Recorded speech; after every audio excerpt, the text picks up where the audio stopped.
नमस्कार दोस्तों, UPSC NEET start और चैनल पर आप सबका स्वागत है। दोस्तों, आज की यह वीडियो उन लोगों के लिए सबसे ज़्यादा इंपॉर्टेंट होने वाली है जो कि यूपीएससी सीएससी की प्रिपरेशन कर रहे हैं या फिर जो यूपीएससी सीएससी की प्रिपरेशन करने के बारे में सोच रहे हैं। जी हाँ दोस्तों, क्योंकि आज की इस वीडियो में मैं डिस्कस करने वाला हूँ कि यूपीएससी सीएससी के लिए एलिजिबिलिटी क्राइटेरिया क्या है।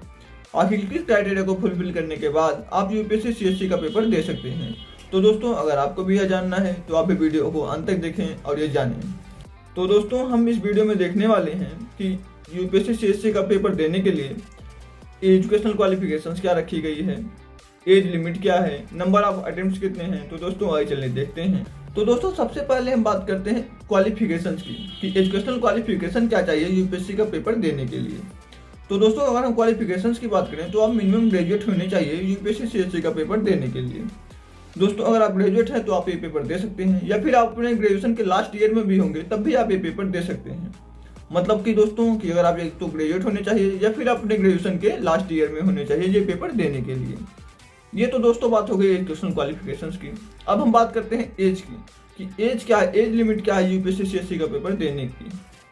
तो दोस्तों, अगर हम एज लिमिट की बात करें तो मतलब डिफरेंट कैटेगरी के लिए डिफरेंट एज लिमिट है। जैसे कि जनरल के लिए, जनरल या ईडब्ल्यूएस जो कैंडिडेट हैं उनके लिए जो एलिजिबिलिटी क्राइटेरिया है एज की वो 21 साल से 32 साल तक की है। जी हाँ दोस्तों, जनरल कैटेगरी के जो स्टूडेंट हैं उनके लिए जो एलिजिबिलिटी क्राइटेरिया है एज लिमिट की वो 21 साल से 32 साल तक की है। वहीं ओबीसी के लिए 21 साल से 35 साल तक की है, और वहीं SC/ST के लिए 21 साल से 37 साल की एलिजिबिलिटी क्राइटेरिया है यूपीएससी सीएससी का फॉर्म भरने के लिए या फिर पेपर देने के लिए। तो दोस्तों, ये हो गई एज लिमिट की बात। पर दोस्तों, इसमें एक आपको मैं बता दूं कि एज लिमिट कहाँ से कैलकुलेट होता है। जैसे कि आप मतलब 2023 में फॉर्म भरने मतलब पेपर देने वाले हैं यूपीएससी का, तो आपकी जो एज लिमिट होगी वो 1 अगस्त से कैलकुलेट होगी। जो आपकी एज होगी वो 1 अगस्त से कैलकुलेट की जाएगी। मतलब 1 अगस्त 2023 से आपकी जो एज है वो कैलकुलेट की जाएगी।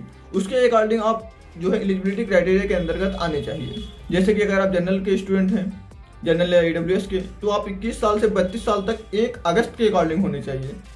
अगर आप 1 अगस्त से अपना जो डीओपी मैच कीजिए, अगर आप उसके अंतर्गत है तो आप ये फॉर्म फिल कर सकते हैं और पेपर दे सकते हैं। आप ओबीसी के हैं तो भी आप ऐसे ही देख सकते हैं। यूपीएससी कैटेगरी के लिए जो 21 से 35 साल तक की एज लिमिट है। आप SC/ST कैटेगरी के अंतर्गत आते हैं तो आप ऐसे देख सकते हैं 21 साल से 37 साल तक के बीच आप होने चाहिए। बट एज लिमिट जो है वो 1 अगस्त 2023 से आप कैलकुलेट कीजिएगा 2023 एस्पिरेंट के लिए, या फिर आप जिस भी ईयर में देना चाहते हैं। बट आपको एज लिमिट जो है वो 1 अगस्त से कैलकुलेट करनी होगी, क्योंकि यूपीएससी में जो है एज जो है 1 अगस्त से कैलकुलेट की जाती है। ये दोस्तों बात हो गई एज लिमिट की। अब हम दोस्तों बात करते हैं नंबर ऑफ अटेम्प्ट्स की कि हमें अटेम्प्ट्स कितने मिलेंगे यूपीएससी सीएससी का फॉर्म भरने के लिए, यूपीएससी सीएससी का पेपर देने के लिए।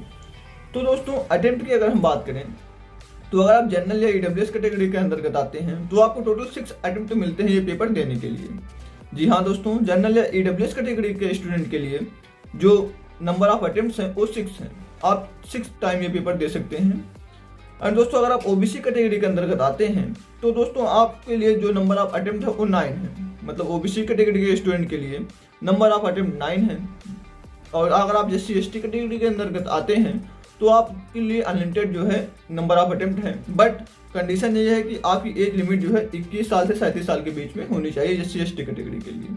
तो दोस्तों, जनरल के लिए आपने देखा कि एज लिमिट जो है 6, मतलब जो ये नंबर ऑफ अटेम्प्ट्स है ये 6 है। ओबीसी के लिए नंबर ऑफ अटेम्प्ट 9 है, एंड SC/ST के लिए जो है any number of attempt till age limit. And दोस्तों, जो फिजिकली डिसेबल्ड कैंडिडेट हैं उनके लिए भी any number of age limit है टिल जो है मतलब any number of attempt till age limit. तो दोस्तों, ये बात हो गई नंबर ऑफ अटेम्प्ट्स की, एजुकेशनल क्वालिफिकेशंस की, एंड इसके अलावा एज लिमिट जो है वो क्या होगी। तो दोस्तों, उम्मीद है कि आपको ये वीडियो अच्छी लगी होगी। तो दोस्तों, अगर आपको वीडियो अच्छी लगी तो कृपया वीडियो को लाइक करें, चैनल पर नए हैं तो सब्सक्राइब करें और बेल आइकन को भी जरूर दबाएं, जिससे हमारे आने वाली हर वीडियो का इन्फॉर्मेशन सबसे पहले आपको मिले। तो दोस्तों, thank you for watching this video. मिलते हैं नेक्स्ट वीडियो में, तब तक के लिए धन्यवाद।